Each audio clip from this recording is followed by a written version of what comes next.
ဒီကနေ့ရွှေဖက်ပြခြင်းနဲ့အကြောင်းအရာလေးရတော့မနာလိုဖြစ်နေတဲ့သူတွေကိုဘယ်တော့မှမမုန်းပါနဲ့သူတို့ကကိုယ့်ထက်သားနေလို့မနာလိုဖြစ်နေတာပါတဲ့အစကတော့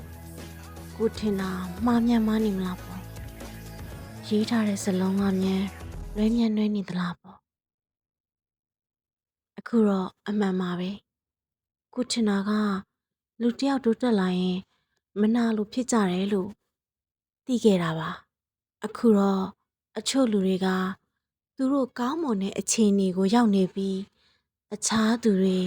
သူတို့လိုမျိုးအဆင်ပြေကောင်းမွန်လာမှာကိုအဆင်ပြေကောင်းမွန်သွားမှာကိုမနာလိုဖြစ်နေမှန်းတေချာသိလိုက်ရလို့ပါအဲ့ဒီလိုစိတ်နဲ့လူတွေရဲ့အပြုအမူ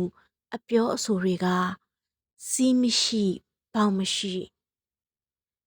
ကျင့်ဝတ်ကိုနားမလဲပဲမနာလိုစိတ်လိုတိုင်းပြောဆိုလာတာတွေကအယုတ်ဆိုးကြီးတန်ပြီးတော့သူ့ရဲ့အဆင့်အတန်းကို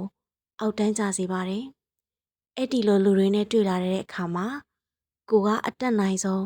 သူတို့နဲ့ဖက်ပြိုင်ပြီးတော့ပြန်မဖြစ်ပါနဲ့။ကို